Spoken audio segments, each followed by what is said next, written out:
Start.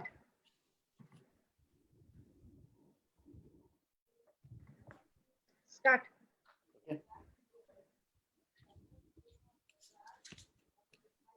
Good evening.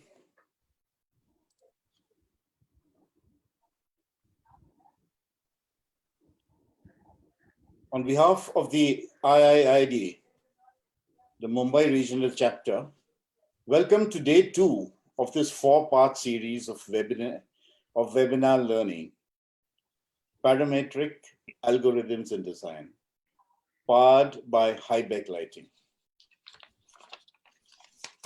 The IID team that wove together this initiative was spearheaded by Leena Nimbalkar, chairperson of the IIID Mumbai Regional Chapter, mentored by the IID past president, architect Rajesh Patel, coordinated by architect Milind Pai, and supported by architect Rupa Pinje of TFOD, the Future of Design.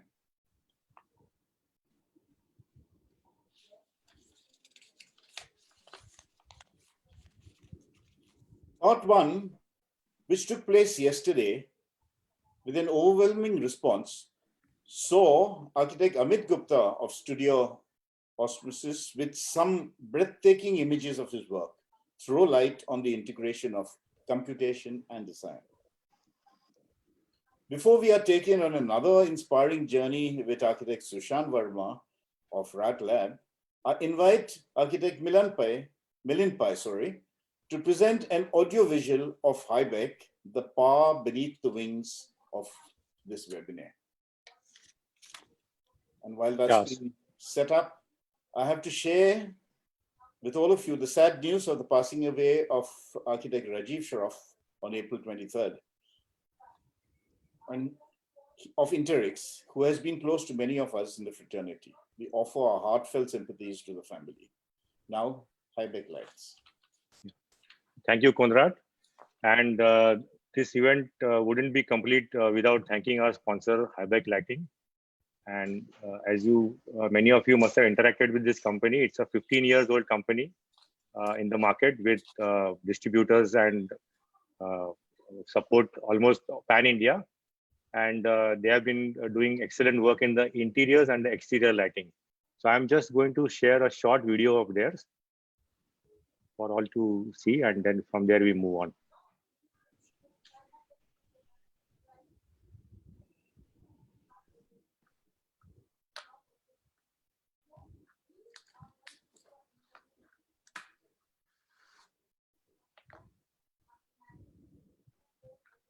Getting the audio? Not from the...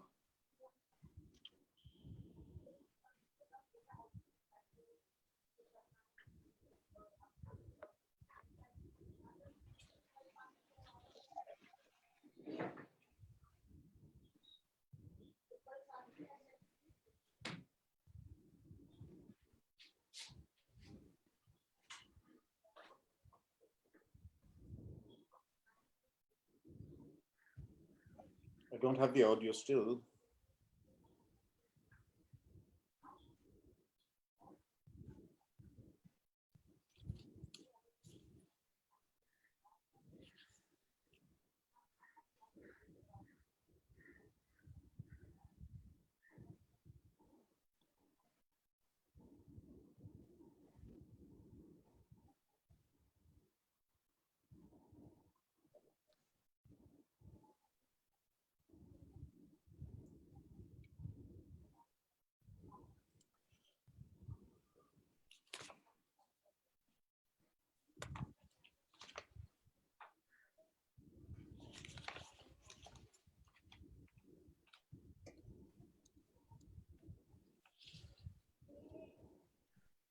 So I hope the audio was clear this time.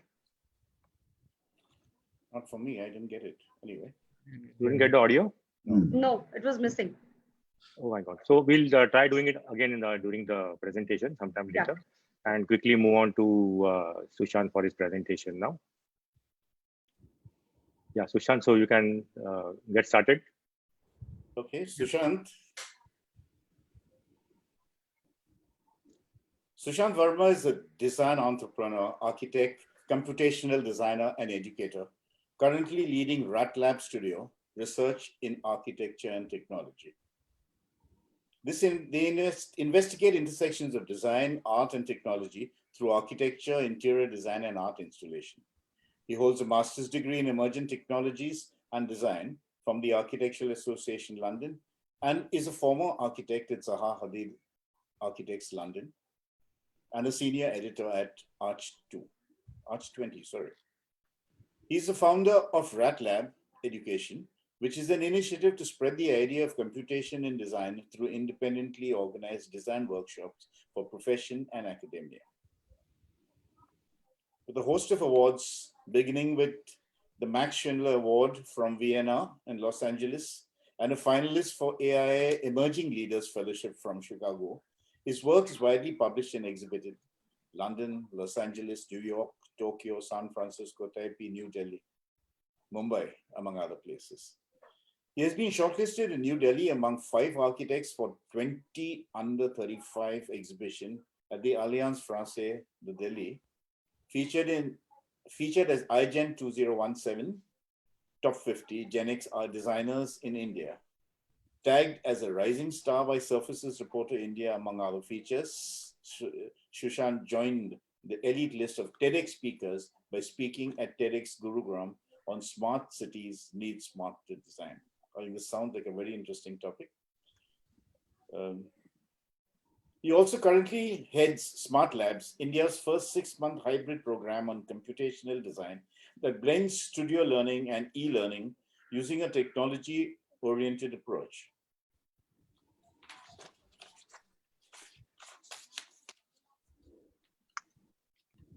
Sushant is actively involved in bringing a change in design profession in India and many other countries, in the profession as well as academia, with his path-breaking work of experimental and pragmatic nature through his research cell at RATLab. Through RATLab Education, he started the culture of independently organized education workshops in India, which has now permeated into the architectural curriculum in an appropriate way.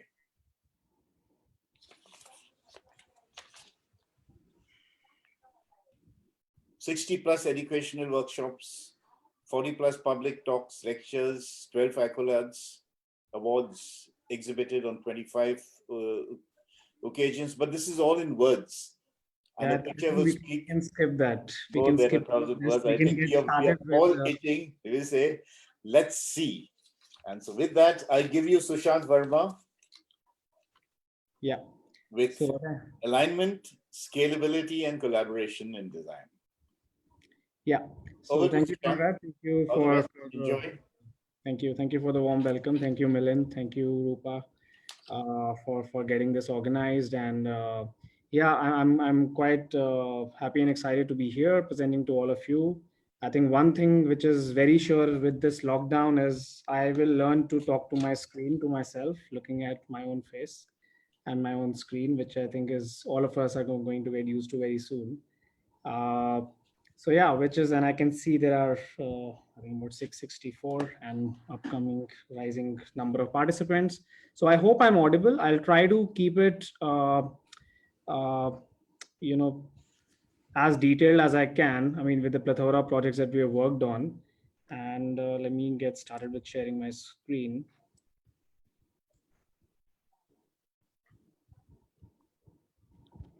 Right. If I'm not audible, if there's a lag or something, just put that on the chat box or something. I hope I'll try to pay attention on that, and Conrad is going to keep an eye on that as well. So, Conrad, is my screen visible? Yes, the screen is visible, but all the format are right. Yeah. Now we are on the main section of the screen. Yeah, screen is visible. Fine. Cool, perfect. So yeah, I've titled this talk as Algorithm Scalability and Collaborations, and which is something that I focus on to make it as informative as possible, showcasing some of the projects that we are doing, some of the educational curriculums that we are involved in, and talking about all of these aspects in a very different order. So firstly, I want to start with understanding and getting a context about technology. Since this webinar series is about parametric design and algorithms and computation, we need to first understand what technology is. Now, what happens typically is most of us are acquainted to understanding technology as high-tech apps or gadgets, softwares. Now, this is where we somewhat go wrong in terms of our notion of technology, which needs to be slightly more refined. So if I go to the appropriate definition of technology, the etymology of the word technology, it is actually about techniques of doing something or the methodology of doing something. It's a word of the Greek origin, which actually means a systematic approach to carry out a task in a very simple and crude manner. So as designers, we need to understand that technology is not limited to software, or it is about any kind of software approach only. It is actually about the techniques of how we carry out a design exercise or an approach. Now, let me give you an example from outside the design discipline, something which, we all of us are very acquainted with. A technology like Uber, for example. Most of us use Uber, Ola, and all sorts of apps to call a taxi. Something that we could not imagine like 20 years back that we would actually operating using a similar methodology. And but how old is this technology is something that I would question. And it is merely a decade old technology. It was founded in 2009, so just about a little more than a decade. It's just a 11-year-old technology which has actually permeated into our lifestyle, into our society in different ways. Now, talk about architecture. I'm going to throw in a few terms, and I'm quite sure that some of you might be familiar with these. Some of you might find these absolutely new. Terms like algorithmic design, generative design, evolutionary design, parametric design, computational design, or which all of them come under the large plethora of technology in design. So all of this, you'd be surprised to see, was all started in 1988. This is when the whole discussion and the discourse of computational design and various other technologies actually started. And we still find them fairly new. Now, even technologies like 3D printing, for example, which most of us are seeing it as the new emerging upcoming technology. It is actually a technology which was patented in 1986. So it's more than like almost 34-year-old technology. It actually initiated in early 80s, and it was patented first in 1986, and it is now in the last 5-7 years where it has become popular with the masses as well. So there's always a lag in which technology kind of reaches the right kind of audience. So this is actually based on a theory called diffusion of innovations, which was actually coined by a communication expert called Rogers Everett, who coined that every technology is first used by the 2.5% of population, which we call them as innovators. And then it gets permeated into the next section of society, which is the next 13.5%, which we call as the early adopters. And then the next 34% early majority, and then the late majority 34, and the 16% laggards. So every technology pretty much follows this bell curve and goes through this segment of population. I'll give you an example from various different technologies that we see around us. For example, an Android phone or an Android technology that is only used by the 2.5 plus 13.5% of people. It's over here. Or you look at an iPhone, for example, it is just at the cusp of being used by the next section of population, which is the 34%. All of these numbers sound very surprising because we think that everybody has access to, iPhones or Androids, but surprisingly not. Or a technology like Gmail, for example, that is something that has permeated till the late majority as well. Or a compact disc, or even a television or a newspaper, which has actually reached till the last 100% of population. So essentially, every technology reaches us in various steps and stages, and which is what we call as a diffusion of innovation. Now, in architecture, I will tell you later on at the end of the presentation where exactly has technology permeated into the architectural profession, so to say. But when I talk about technology and designers, I always find there is a curious case of designers and technology, because when we talk of technology with designers, we all of us pretty much find ourselves as the Stone Age man with a particular tool in the hand, and you don't know what to do with it.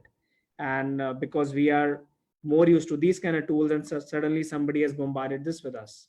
So it's very interesting to find how you bridge the gap in between.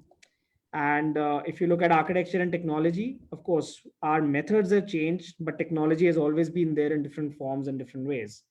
Back in old days, we had drafting tools, we had various kind of, drafting equipments and stuff. And of course, with the advent of CAD and computers coming in, we started to use computers. And now, of course, we have access to computational design, parametric design, and a lot of designers are actually using these kind of tools to make projects much more efficient, smarter, or for various other purposes. And now, of course, we also have access to things like, augmented reality, virtual reality, and even mixed reality to come into a profession. So of course, we have on one end the absolute past, where we were actually working on various kind of tools, and then we are looking into the future, where we have access to various kind of technology which are kind of facilitating us and our processes, if we accept them in the right way. So a question I often ask is, how technologically advanced are we? As far as architects are concerned, I still feel we are just at the beginning. I would say like 3 out of 10. That's the kind of advancement that we had. And that's one notion that actually steered the formation of our studio. So me and Pradeep, my business partner, who's right now based in London, teaching at Bartlett. So we started RATLab in 2012 in London, when we were about to finish our masters over there at the AA. And the whole idea was because we realized that designers do not have the right kind of access to technology. We are not a typical studio. We are a very, very different kind of a studio, which pretty much works on a collaborative model, apart from doing independent research and studies and works as well. So a part which I will talk about once I showcase the projects. But the whole idea of formation of RATLab was, and RAT stands for Research and Architecture and Technology, since in case people were wondering, how did the animal name come from. So the whole idea was to essentially bridge the gap between design and technology. And this was the whole motive of the inception of the studio. And this is pretty much what we're doing now in various forms and scales. Now, what we find inspiration in is whenever we talk of technology or computational design, which is something that we use, we find nature as a very interesting aspect to learn from or being inspired from in an appropriate kind of manner. So we pretty much operate at the intersection of design, technology, and nature, which is where we find most of our rationale around various kind of research that we do. And of course, as human beings, we have a tendency to chase nature in using our limited conscious knowledge or unlimited subconscious being, and that is what makes us a part of the nature as well. But in nature, if you see, for example, this is a broccoli, it actually exhibits a particular kind of a pattern, which is a Fibonacci pattern, purely mathematical pattern, so which is what we call as the hidden algorithms in nature. So everything in nature, in fact, most of the systems that we try to study, we pretty much find hidden algorithms in nature. And you can find those in like a golden spiral, or a golden section, which is you can see in a Nautilus shell, or even at a large scale phenomenon like this, where you can pretty much see the similar kind of a pattern. And which kind of, we find very interesting, a pattern like this, a mathematical pattern called Voronoi, which you can see on the wings of a dragonfly, to the veins of a leaf, to the shell of a tortoise. And I'm sure most of the computational designers would always give you a reference of something to do with nature, because there is a deeply embedded logic to the principles that can be learned from nature, and we can kind of imbibe them into creating any spatial formation, so to say. So what can we learn from nature? Now, apart from the aspects like repetition, efficiency, sustainability, I'm going to focus right now on the scalability aspect, which is what we find as one of the most interesting aspects that has really helped us and our studio to form a lot of methodologies of working at various scales. So what we do in terms of scalability is we pretty much develop a lot of tool set. That is one part of our organization, which delves into creating a lot of tool sets and doing a lot of research into building efficiencies. So we have tool sets which allow someone to predict the behavior of a building, efficiency of a building in various forms, quantifiable and qualitative, and allows you to understand and predict what will possibly be built. Now, just to show you a few examples, on the left-hand side of the screen, you can see an energy analysis being carried out solar radiation in a particular real-time environment. And then also on the right-hand side, you can see the visibility of a facade being calculated based on the position of a particular building in the context, with which we can analyze what part of the facade would have more visibility than the other parts. So it's a more scientific approach of understanding using these tool sets. Over here, you see someone moving and around an urban fabric in a space, and you are able to track the 360-degree cone of vision of that particular person to understand the privacy and the non-private zones of a particular fabric. Over here in this video, you see the rain analysis. This is a project we did in Shimla about, I think, 5-6 years back, which was a very highly contoured, slope. So we actually analyzed how rainwater is going to flow and permeate into the ground, how the drain, allowing the landscape designers to understand the vegetation, allowing the services person to devise a drainage system at a large scale, at an urban scale, and various other morphology aspects that we had learned from in this.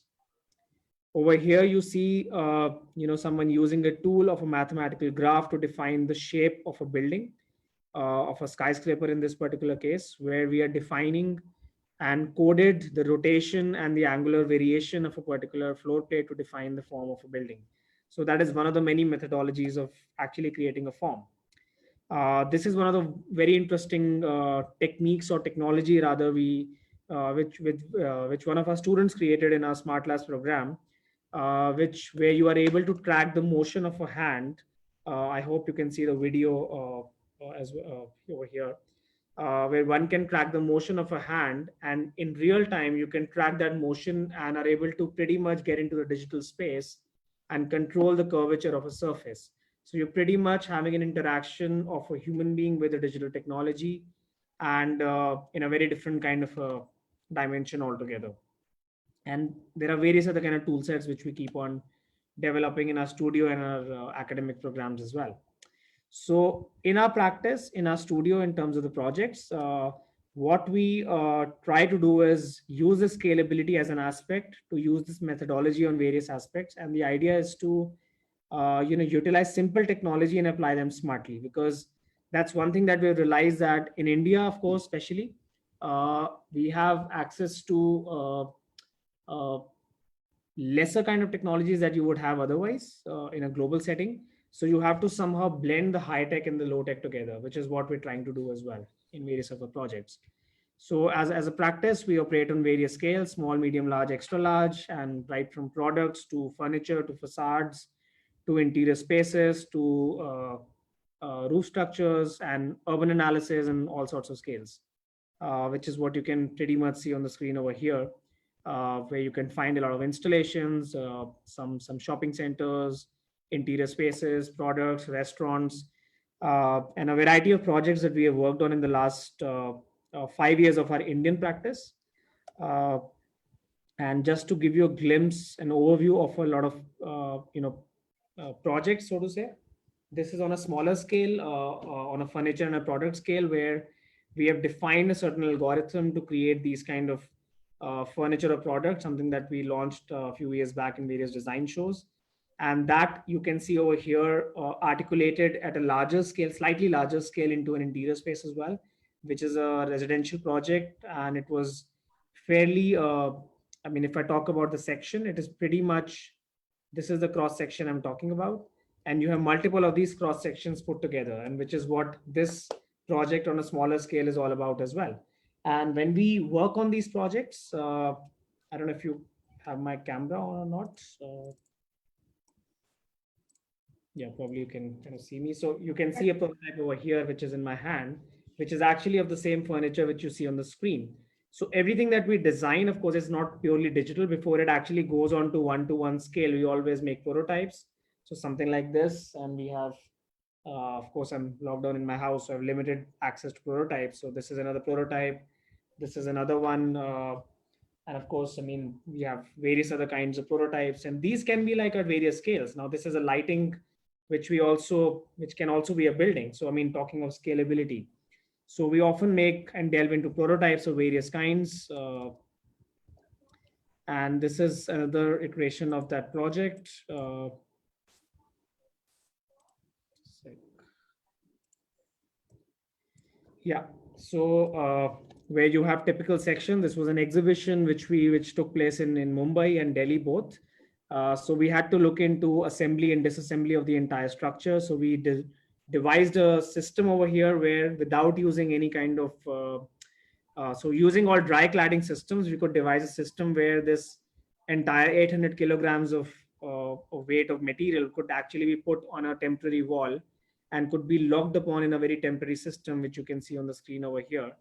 And using that kind of a division, we could devise a system over here. And of course, the fabrication drawings and everything pretty much get extracted. It's a very simple project. So I'm showing you this because it's easier to comprehend for anyone who has not seen any kind of computational work. And these kind of parametric fins and variations, the most simplest thing anybody can do, to be honest. That's the first thing that we teach in our studio as well. And on a slightly different scale in an exhibition, this was one of the exhibition we did in Orleans-Strasse in Delhi, where we were actually exhibiting a prototype of our facade system, where if all of these hexagonal language that you see is actually reacting to a solar radiation on a particular climatic zone. So you can see the climatic analysis being done on the right hand side, and you have the radiation levels in kilowatt hour per meter square on every single face of this facade of the second skin. So the idea was, we of course made a smaller scale prototype as an installation, but the idea of the facade was to actually be able to control the radiation of the entire building, which actually led to controlling the cooling loads of the building. So we used the second skin to be able to control that. We carry forward various kind of structural studies in-house as well. So this is one of the FEM analysis of this particular installation before it got actually built. And the algorithms and the computation behind these kind of systems pretty much go onto the site as well. Something that you see over here in this particular image, as we were installing this on the site, we could pretty much calculate the length of each of these members, the numbering system of each of these hexagons, as you see over here, using a computational script that we had developed. So basically the idea is to not only use computation only to design, but it pretty much goes forward into the site, training the people on the site to be able to understand that information and be able to comprehend that. This is of course at a smaller scale. At a larger scale, complexity is increased like 100 times more than this, which is what we end up doing when we facilitate a construction at a larger scale as well. So these are a few installations. The scalability aspect you will see in the presentation, not necessarily in the right order of ascending or descending, but I've tried to put a variety of projects to give a broader perspective on various kind of scales that we work on. This is a project where we were designing an inner shell of a building, so more of an interior space where we were defining, we had a particular space which was converted into an experience center.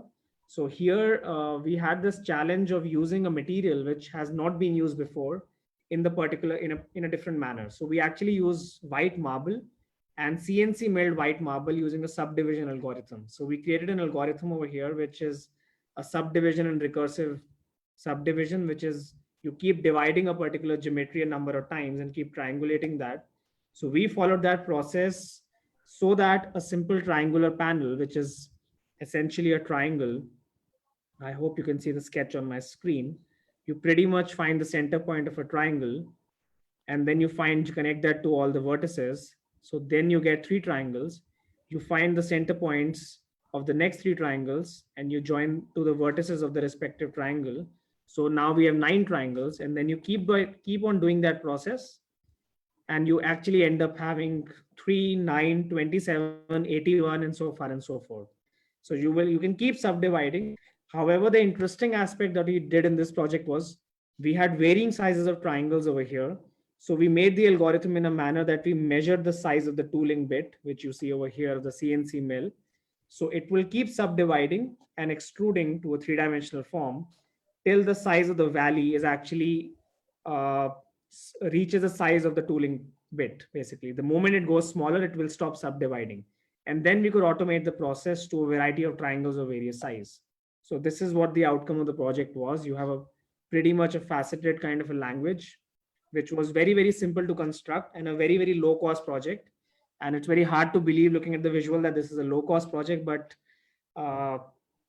I'm happy to share the BOQs as well to prove that. But this was an absolutely low cost project where the contractors had no idea and understanding of how to make such kind of a complexity. So we had to rationalize the task in a manner that we created a point coordinate system. So they could pretty much find every single point or vertex on a particular wall which lies behind this. And the wall was also undulating, and you can find the Z value, the depth or the extrusion of the wall. And after measuring that, you can pretty much, let me jump to that image. Yeah, you can pretty much just join the triangles on the side. So they all they had to do is find those points, get the member of the dimension of the Z-axis, and then start to measure it on the side, and then just clad that on the site using an MDF, which was later on coated, of course. And all the gaps that you see, you could measure that. We fed that into the algorithm to actually get the triangles. And the triangles that you see over here, which are backlit, this is actually white marble. So this is white marble, which we typically use for a flooring. We have CNC milled that and put light behind that, and it's a removable panel basically done in parts, and giving us a very, very interesting spatial language for this particular space. We typically use that morphology for a variety of our projects whenever we are working on triangulation systems. So something like this project we did last year. It's an Asian restaurant in Delhi where the entire facade kind of unwraps and folds and goes into the interior space, again, based on our triangulation. And right from this light to this artwork to this particular language was all designed using a similar algorithm. So basically we use an algorithm and scale that algorithm in various ways. This is the light that you see over here. We also work on smaller scales with light designers as well.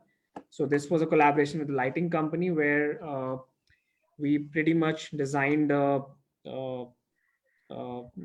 this is a lighting chandelier basically, and a chandelier which was simply a triangle which is kind of twisted and rotated in a particular manner. And of course we had to resolve the joinery, we had to resolve the wiring system, we had to resolve all sorts of complicated details of this, but that allowed us to work on a particular scale.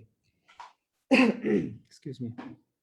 This was a collaboration with the fashion designer we did from Greece, where we were collaborating to design the morphology of a fabric, whereby changing the variation of the weaving of the fabric using an algorithm to create the geometrical pattern, we could control the transparency of the dress at various parts. So by programming that kind of an algorithm, we could actually design a dress which was later 3D printed and used in fashion shows as well.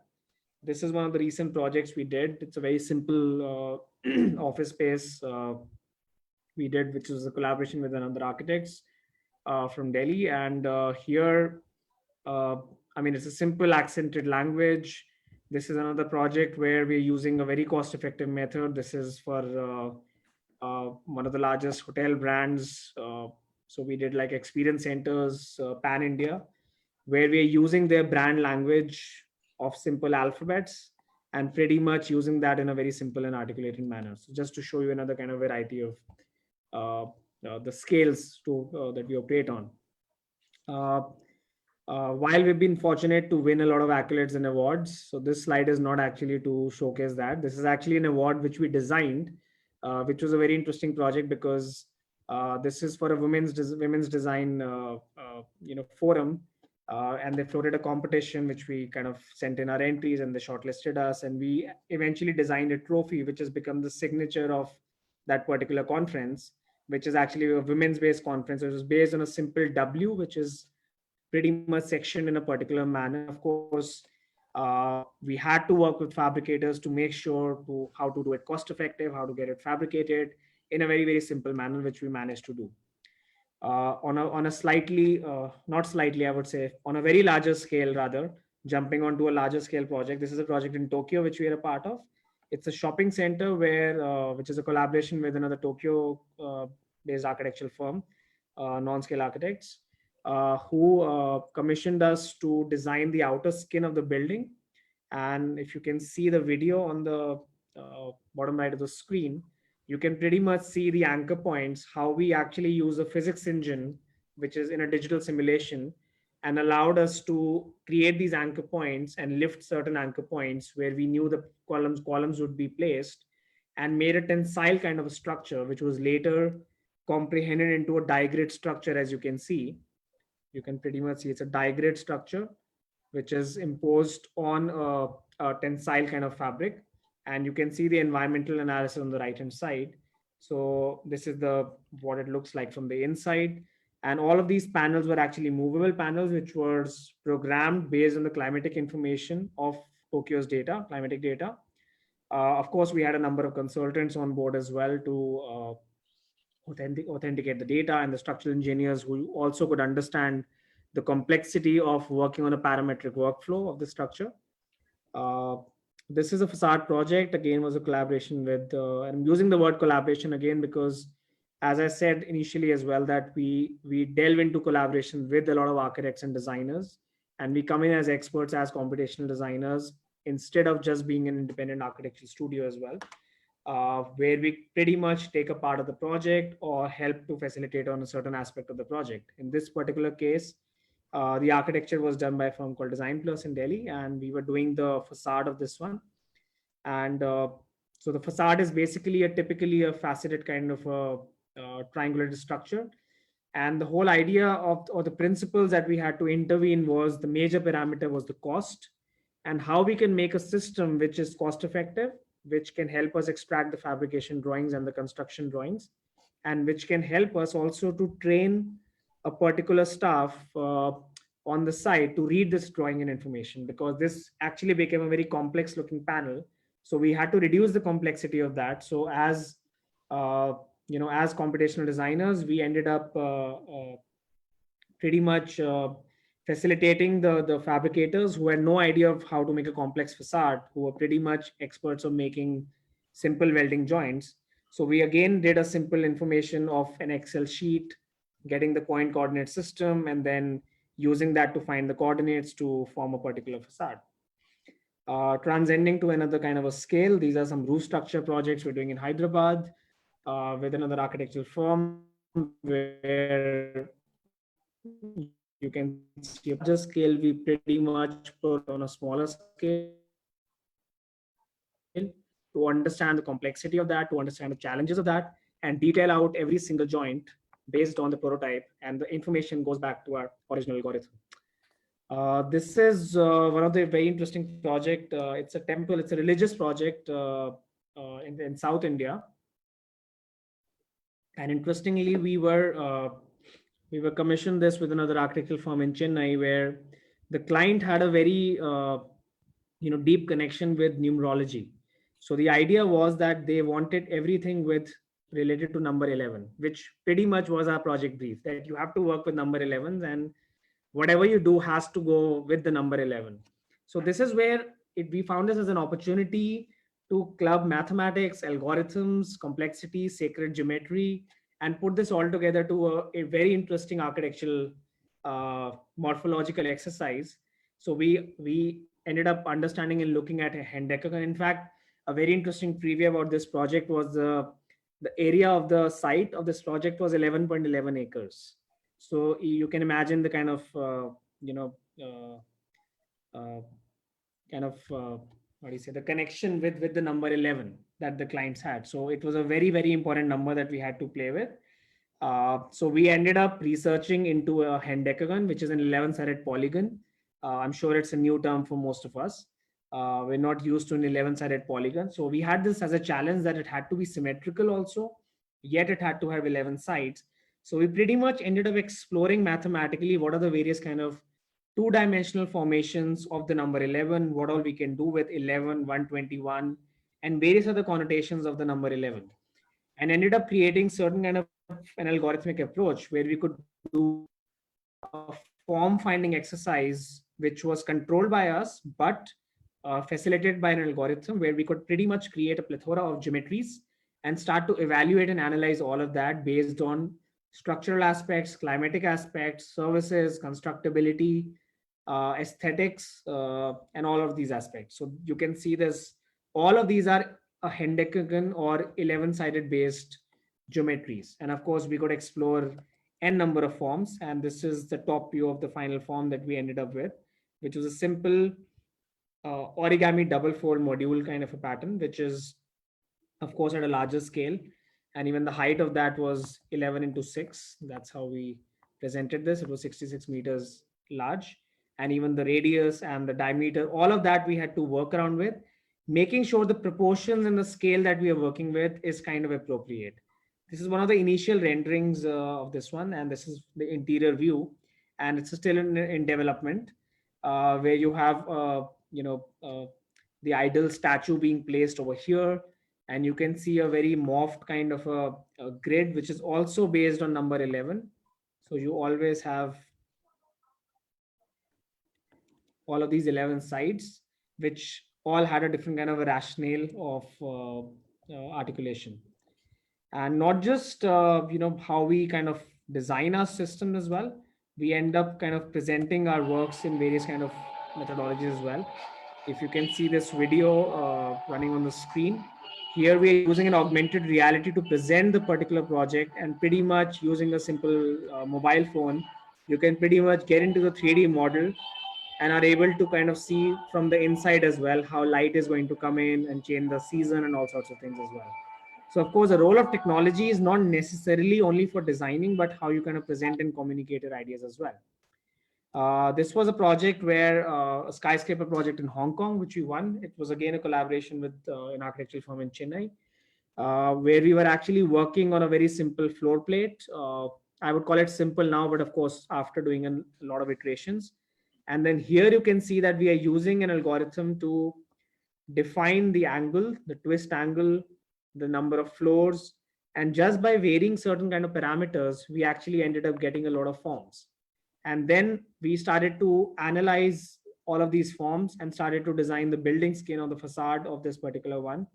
And every single window that you see over here is actually devised in a manner. It is differentiated in a manner, but it is devised in a manner which is very much connected to the climatic information of how we want the sun to enter in, how we want the daylight to enter into the floor plates, how we want the radiation to kind of go in, and all sorts of other things.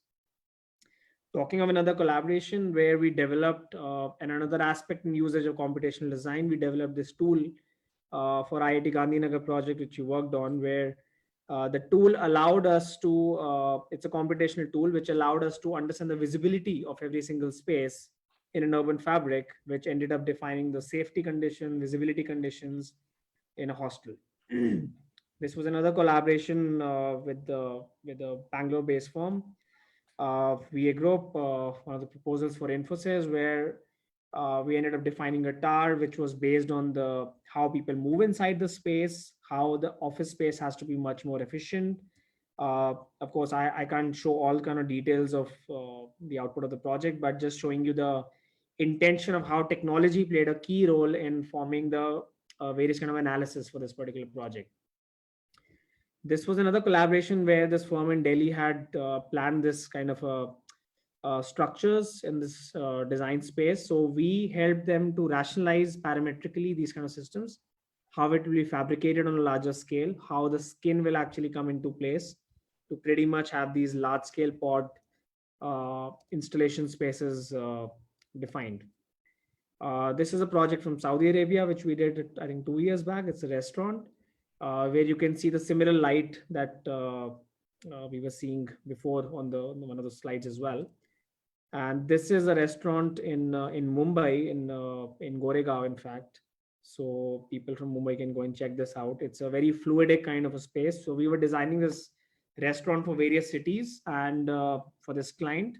And for Mumbai, we pretty much rationalized something which is more sea waves and wave-like and more of a fluidic gesture, which was articulated right from the roof structures to how the bar is actually made as a monolith, how various kind of wall claddings are devised. So all kind of creative articulations pretty much came into the simple spatial morphology, and we could pretty much manage the construction and fabrication of this project from Delhi and to Mumbai just by making sure that the drawings are very simply done and can be understood by any simple contractor. This is an upcoming and ongoing project. I just have the visuals for this one. which is a large-scale roof structure that we're designing.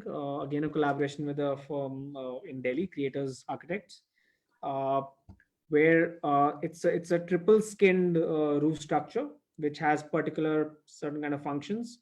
And the interesting part is the fin-like language that you see over here. So you can pretty much see a metallic weaving, which ends up creating a certain kind of morphology or a form on this kind of a pure geometry. So of course, this slide particularly shows the complexity of how every single grid is actually rationalized and resolved geometrically. And that is pretty much done on the entire skin. And then we understand the radiation, how this is kind of getting the heat, what is the kind of temperature inside the space. And all these kind of principles pretty much go back into defining a system. This is from a facade project which you're working on. And the interesting part that you can see is, although it seems like a very complex looking facade, you can see this diagram over here, which pretty much shows us 3 colors. So essentially there are 4 colors that you see over here. So there are just 4 kind of modules, A, B, C, and D, which are pretty much put together to create this kind of an interesting formation. And of course, this formation differs on how this facade is, placed on the west direction, and on the south direction, and the north direction, and the east direction of the building. So pretty much you have the same modules being placed on all sides of buildings, but at the same time you can vary the kind of modules, making sure you cut down the unnecessary glare and sunlight, and program this facade accordingly, which is what you can see in this particular image as well. As you can see, A, B, C, and D. So of course, rather than just designing it, we obviously program till the fabrication stage for a particular project. This was another collaboration with Design Place Architects. It's a mosque in Dubai, which we worked on. A very interesting project, conceptually and spatially as well. Here also we played a lot with the numbers, because something very similar to the temple project. So here, since it's a mosque, it's an Islamic space, we actually got into the deeper mathematics of Quran. And we pretty much use the number 19, which has a very, very strong significance in Islam. And of course, I mean, I won't get into details of the number 19, but but we ended up using the number 19 into various ways. I mean, the number of columns on this project, the height of the zenith, which is the most apex of the roof of the mosque, which is the highest point where the minaret is there, and various other kind of axes, was all being a part of this one, forming a number 19. Our studies initially looked into a lot of arches, because that was one of the very interesting aspects of Islamic architecture. And how we decoded that and articulated that was pretty much a architectural understanding that we had, that looking at these arches, we actually devised a column which is more like a half arch, which you can see over here on the screen.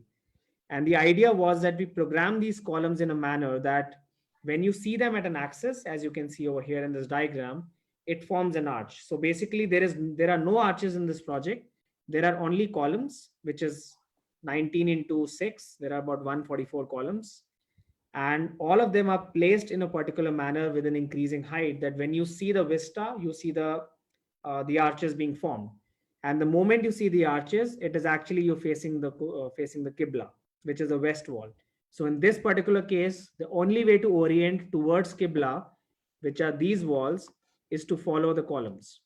This is a plan that you can see over here. These are the columns, which pretty much in any axis give you that arch, which is a typical Islamic pattern, which is articulated in a very different manner. So this was a very interesting kind of project for us, where we ended up creating a very interesting design language.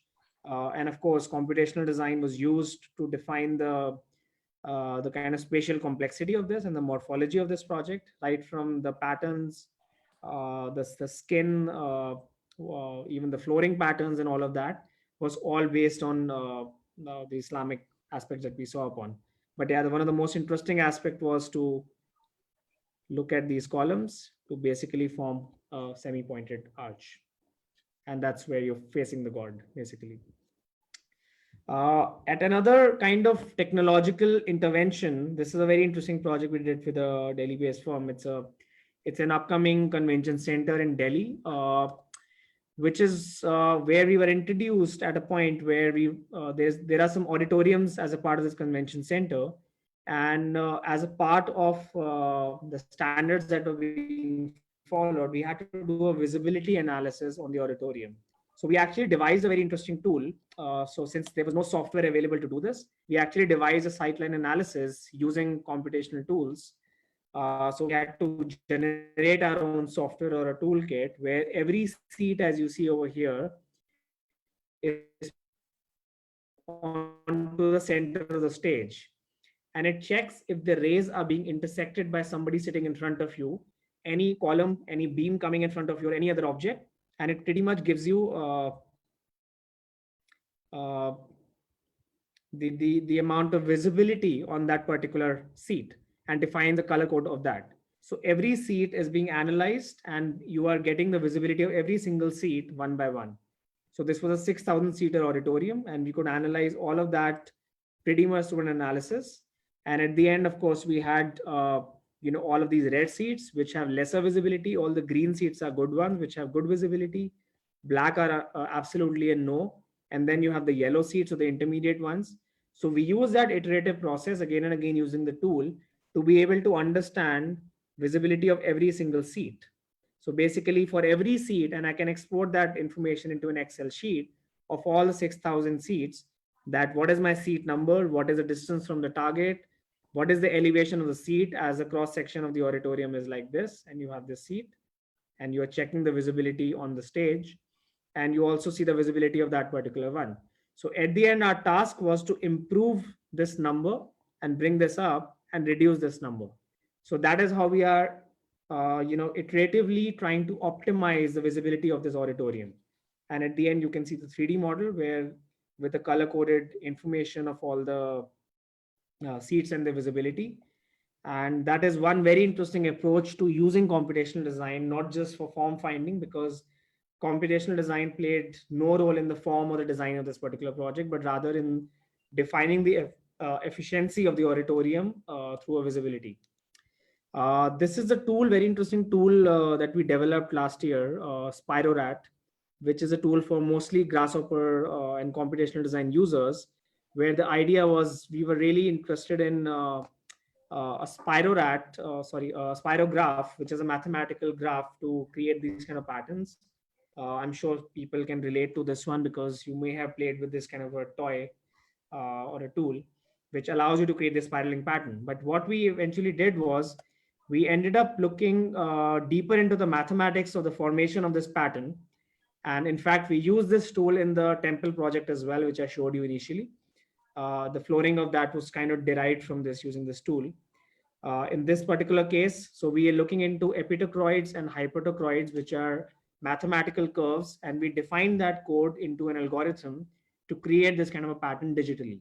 So we can pretty much use a spirograph digitally using computation. And of course, Praneeth was working with us, who was coding this particular tool. So of course, he had to write about 9,000 odd lines of code to make it into a tool.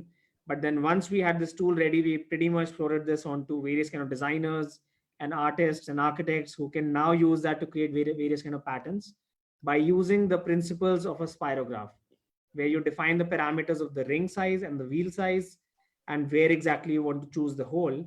And just by using that, you can create a variety of these kind of patterns. And then we also developed the 3-dimensional version of that, which one can 3D print into various objects and shapes and stuff. So this was another scale of work where we're using, creating a tool and allowing the tool to give us certain kind of designs or art forms, which we are using in right from products to patterns to artworks and wallpapers and all sorts of things.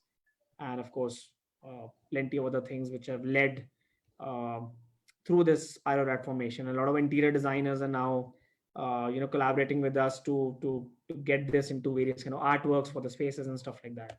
So that's been an interesting journey on the studio side. I don't know how much more time I'm allowed to consume.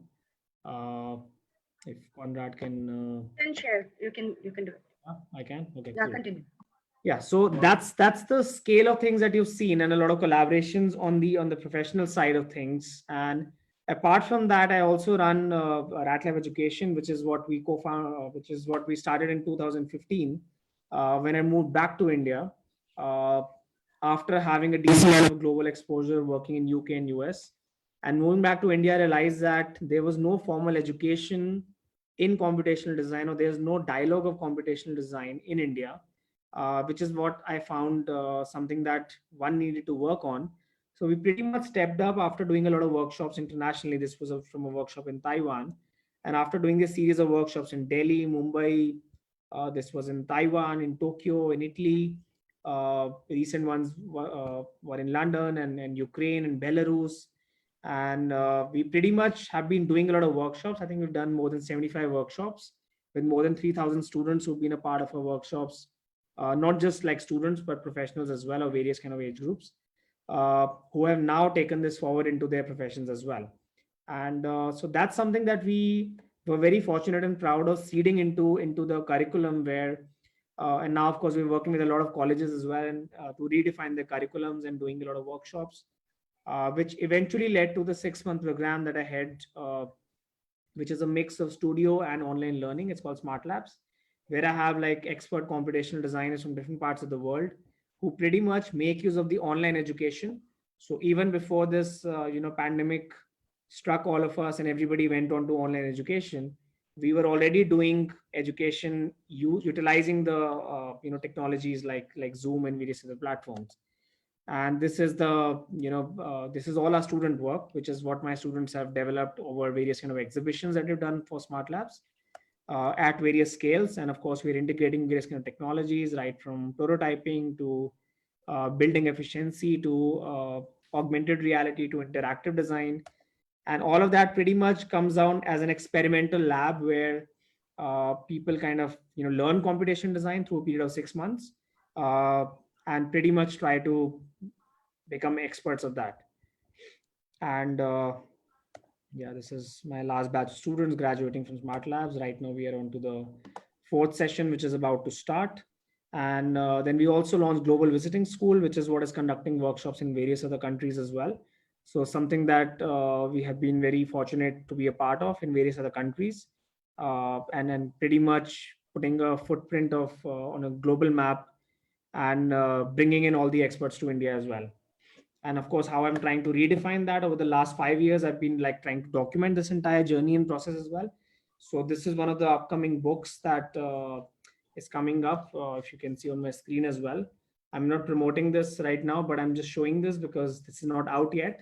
It's still with the publishers on the final edits, and but I think they're going to release the pre-launch very soon, where we have kind of documented the entire process of understanding the right notions of technology, because from a very theoretical perspective, and that's something that is not just done by me, but I have a co-author as well, and then Patrick Schumacher from Zaha is writing the preface for this book, which is the foreword, which defines the starting of the book. And recently, like, I spoke to a lot of experts from various organizations, right from Zahadid Architects at the Bartlett and AADRL and Heatherwick Studio and Foster's, Mamumani Architects, and all of us, all of which have kind of contributed to a very global kind of a dialogue into what really technology is, which is what we have trying to document that into the book, because it's very important for all designers to understand that technology is not only about softwares or gadgets and like how can I learn a particular software, but it is also about techniques of doing things and how you inculcate that into your process. And so yeah, I mean, of course, if we talk about the diffusion curve of technology, we are just right here. So only 2.5% of people, I would say, have the right kind of access and means to technology of various kinds in architecture or design. The others have, the technology is not yet permeated into the other streams or other designers, which is what is required, because if we don't do that, we can't use technology as a facilitator for us to take us from step A to step B. And I think that's something that the other speakers on the webinar as well are going to be reflecting upon as well in their own ways and through their own work as well. But yeah, overall, a lot of times people find it very difficult to adapt to various technology, and I have a very simple way of looking at it. that you need to first adopt to a particular technology. And once you adopt any technology, your mind will automatically start to adapt. So of course, we as designers are not programmed to be computational designers or technologists, but we have to learn to adopt, and then slowly we will start to adapt. So that's the note I would like to leave all of us you on, and to ponder upon and think about it, that how do you in your own workflows and lifestyles and practices can start to adopt technology, and slowly you'll start to adapt as well. So yeah, on that note, I think I'll probably hand over to Conrad, and we can probably start the Q&A session. I hope I haven't exceeded the time. So thank you everyone for having me here as a part of the webinar series. Thanks a lot, Sushant. Am I on? Yeah. Yes. Yes, Conrad, go. Yeah. Start, Conrad. Okay. Sushant, can you stop sharing your screen? Yeah. Thank you. Okay. Sushant, I think it was a wonderful presentation. And I think what the USP of this presentation and your work is the scalability. Of course, it also goes this also tells the same thing of adopt and then adapt. Yes. I think the biggest thing in here is once you've done your studies maybe at a smaller scale, at a bigger scale, and then you adapt to a different scale, it also makes this kind of technology accessible and aspirational for everybody. It's not that I can use this technology, but I don't do work of this scale. I don't do work of such miniature scale. So I think this has been the wonderful part of it, experience and an opening out to a very, very universal kind of segments of the profession. Thanks so much for this presentation and enlightening all of us. I'm going to ask Milind if he has any questions. Yeah, so we got almost 815 plus participants today, and a lot of questions are popping up, and people are quite excited, and there are a lot of excited comments coming up. But I want to summarize some of the questions which are coming so that we don't focus on only one particular question.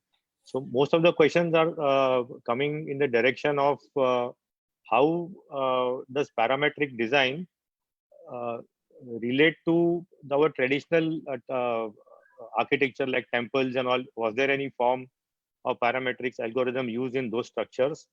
Number one. Number two is also they want to know what is the economics of this kind of structure, because you mentioned some of the structures which you did were actually lower than the cost that was expected. So some questions are directed on that part. And I think third is, of course, everybody is asking a lot of questions on how to use this in their practice and how to go ahead with their profession and how the small architects can work. And so these are the three common questions that are popping up. So I'm not going to be very specific in one question. If you can just dwell quickly on all these three together, then I think you'll kind of cover a lot of small queries that are coming in. Yeah. Right. So the first one, as you've asked about, the relations with traditional forms or geometries. So to be honest, there has been a lot of research that has been done by various people to understand the complexities of the buildings that were done traditionally. And parametric design, or the use of the word parameters or mathematics, has always been there. So mathematics has always been a very, very important part of any geometric formation. So it has always been there, and it is really up to us how we really want to connect that to a particular project. For example, and it is totally up to the designers as well, up to the architects or any other designers who are working with technology, that how much you want to relate to a particular traditional aspect. For example, the temple project that I showed, of course, it has certain kind of ambitions and aspirations to be an iconic kind of a project. But at the same time, we are actually decoding how a simple hendecagon is being formed, or even the the Dubai Mosque project, where we're using the number 19 and the whole spatial division of the columns and the positioning. That is all to do with our spatial understanding. So there is definitely a connect, but I think what we do wrong also is we always try to connect everything to traditional aspects in the past, which is what sometimes becomes as a resistance to move into the future as well. I'm not saying that we have to avoid, or ignore the past, so to say, but we have to always strike a balance. So everything can't be related to, the past or the traditions, but it is really up to you what you want to grasp out of it and utilize that and articulate that in your own, ways and works. And the second one, I think, was about Economics. The economics, the cost or the effectiveness. structures, That's yeah, something cost which is effective. a very common question that we usually have, and there are a lot of myths that whatever like looks like this is going to be more expensive, and how can I do this, how do I convince my client to do this, and all sorts of things. So as a technologist, it is your role, or whenever you're using these kind of technologies, it is your role to make sure these are cost effective as well. Because, and this is not something only for India but for everywhere else as well, that being cost effective is very, very important for any kind of project. So if I'm doing something which is slightly different from what has been done in the last 100 years, it definitely has to justify its cost. So it has to make sure that it can't exceed a particular cost even if the ambition is high. So that becomes an added responsibility and tasks, and most of the projects, how we optimize the cost is within the parametric workflow. We are actually getting the quantities, the cost of materials, and all sorts of things, pretty much like a consolidated BOQ while we are designing it. So that allows you to actually understand and control the cost. That's something very similar happened in the, one of the facade project where we were working on. There were about 19 fins. And the moment we changed the 19 to 30 or 40, the geometry became very interesting. Mhm. But then we realized the amount of steel that was used, which our algorithm was telling us, was actually exceeding the cost. But at the same time, we also realized that the cross section of the steel was reducing. Now, because of that, the cost was actually coming to more controlled manner.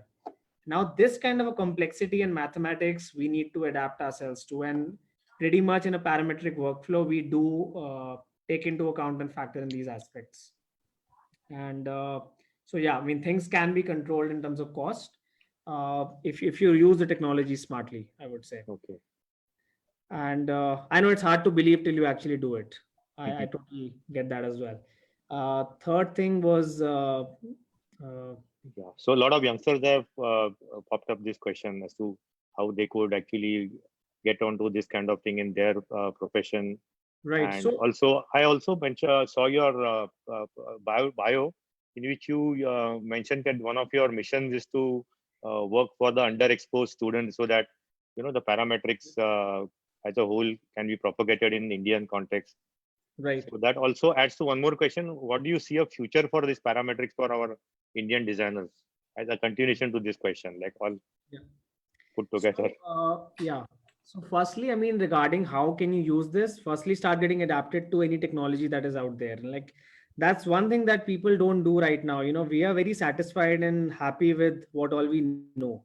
I think it's very important to understand and, kind of reflect onto ourselves and understand what we don't know and start to learn those kind of techniques.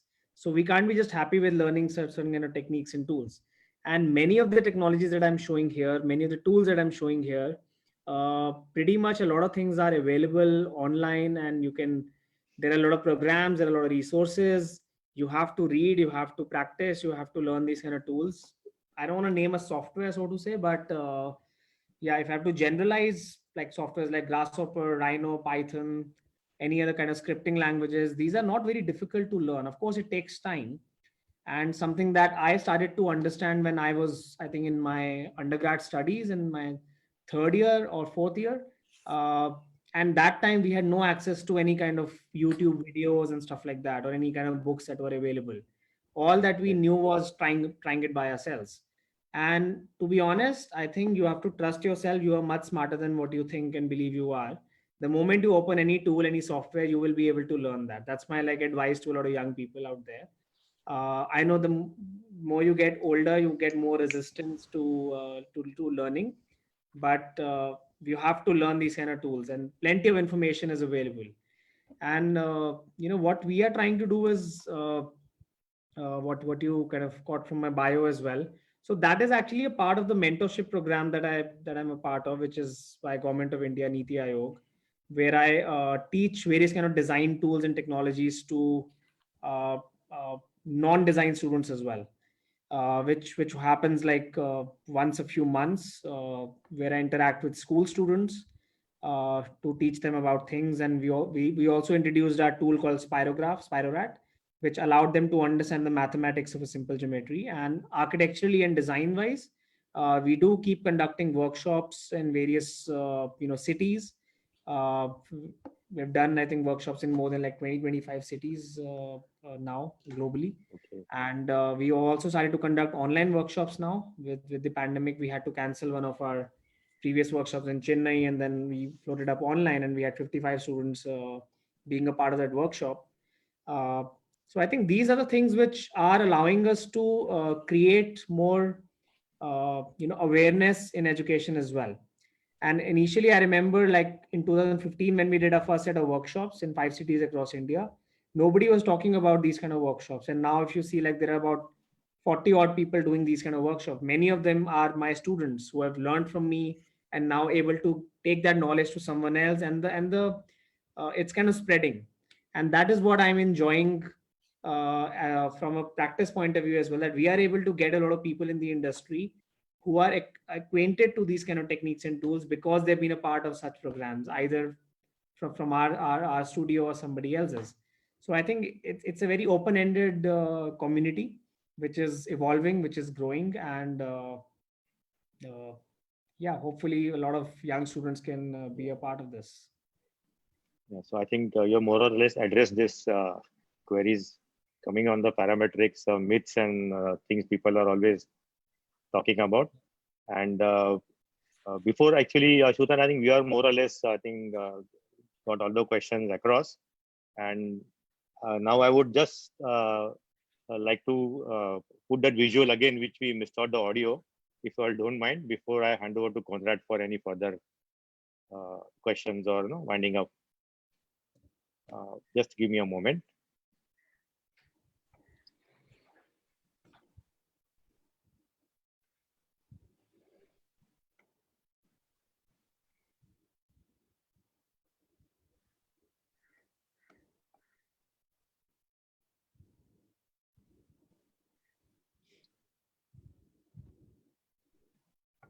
I think Conrad, okay, I got it. Sorry, it is.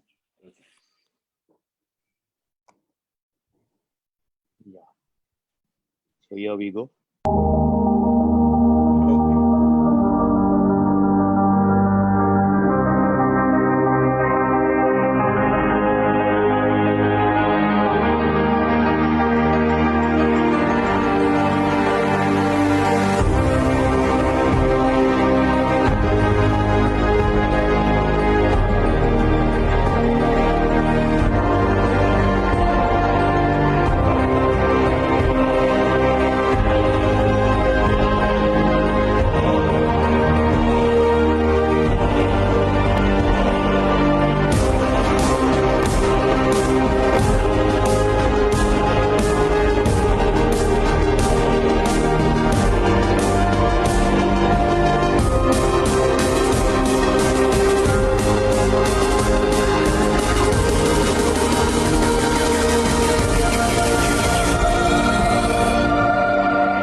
Okay, so back to Conrad.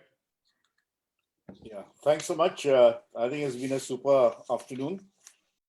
And what I like is somewhere in your write-up, you got a statement that's really, really, very precious and speaks of the reality today, which is underexposed design students.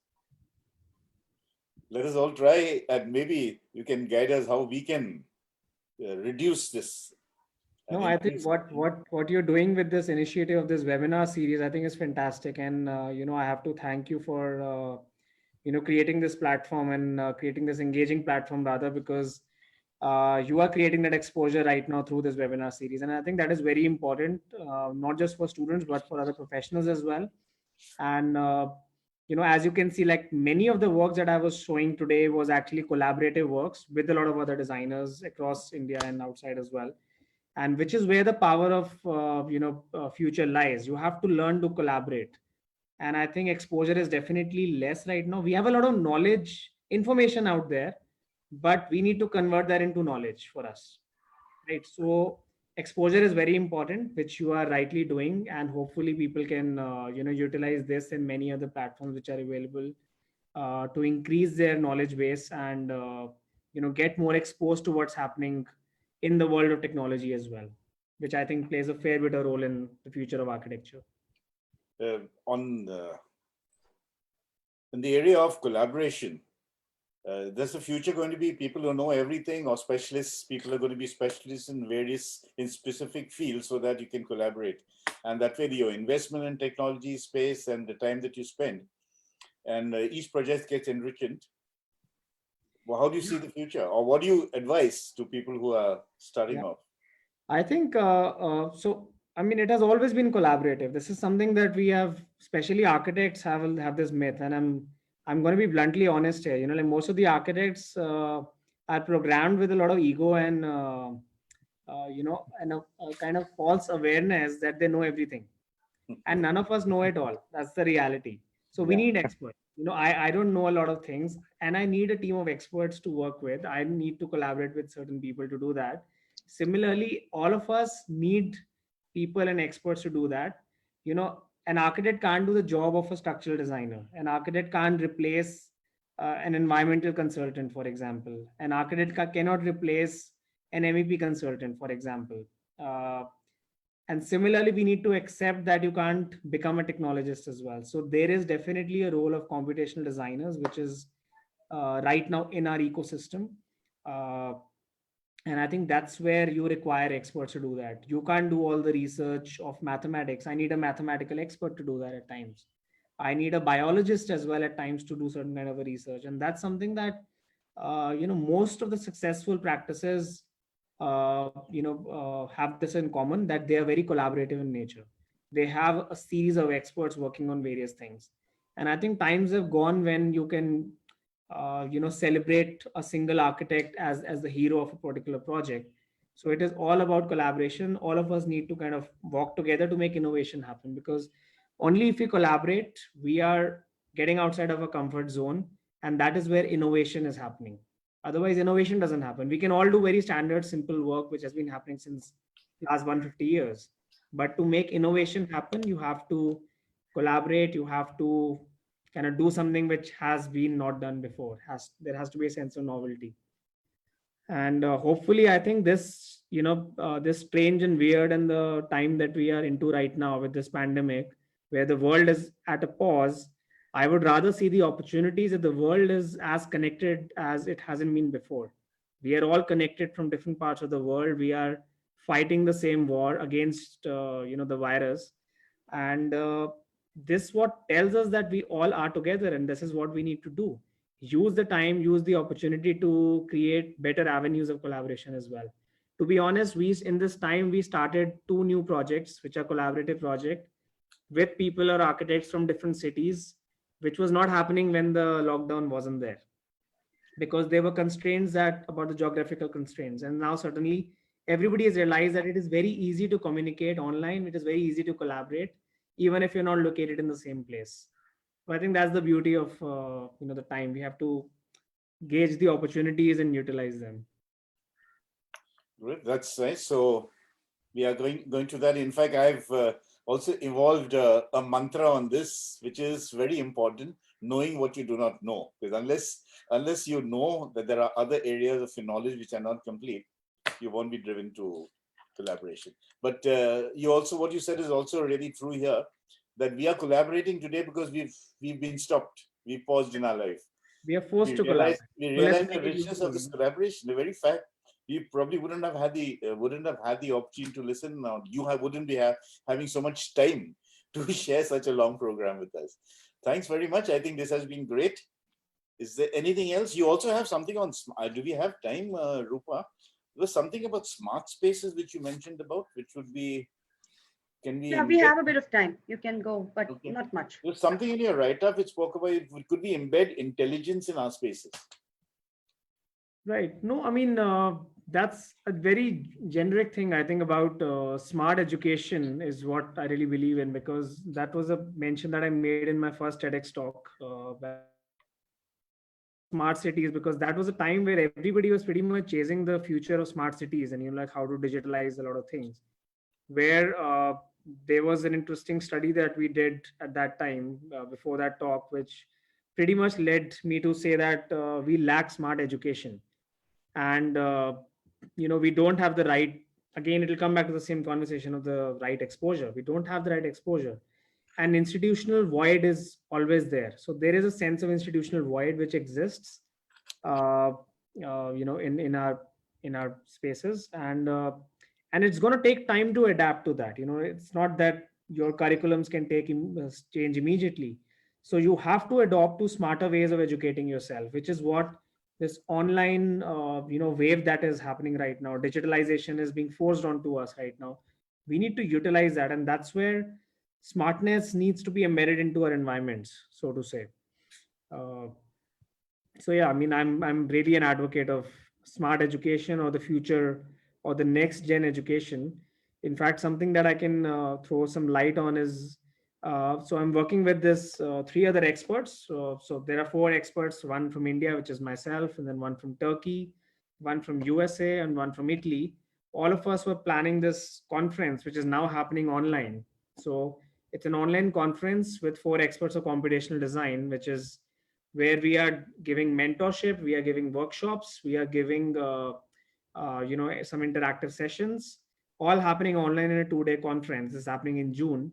And I think it's one of the most interesting things that have happened in the last few years, because all of us experts never came together to share the knowledge and the understanding that we had.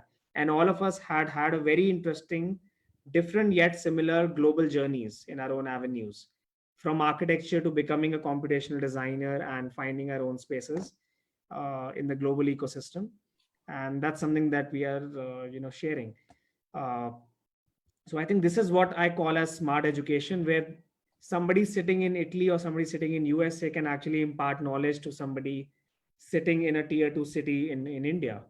And I think that is what we never had. When I was a student, I usually always wanted some access to things. I remember we could not Instagram someone and ask a question. We never had those things that time. We had to get a number from somewhere, call the person, set up an appointment, go to them, get their office, just to have a 20-minute conversation. People right now are very, very lucky and fortunate that they have access and means to reach out to anyone through any kind of platform and a smartphone. So we need to leverage that and convert that into an informative and educative conversation. Yeah.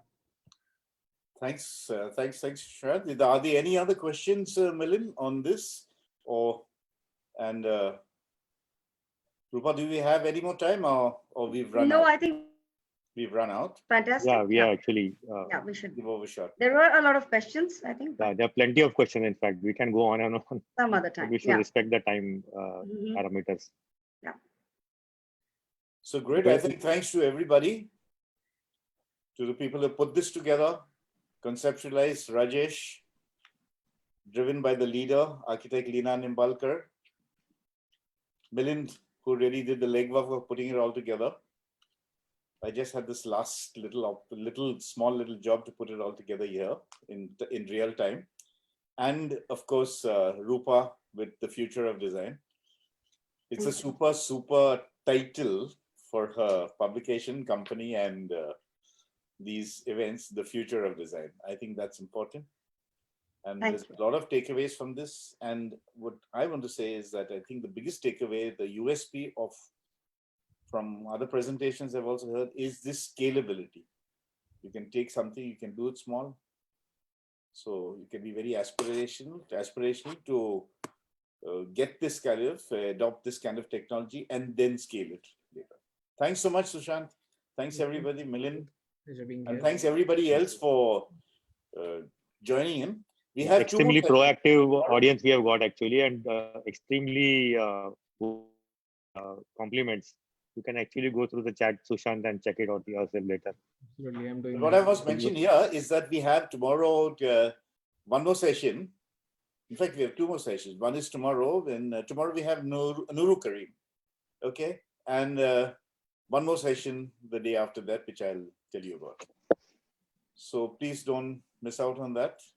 We've had some super session today. Thanks a lot once again, Sushant. Thank you. Thanks a lot. Thank you. Bye bye. Thanks to Bye the- bye. Thanks to the IIT Mumbai chapter for bringing us all together. Yeah. Okay. Challenging social distancing. Okay. Okay. Bye, guys. Bye. Bye. Good night. Good night. Good Thanks. night.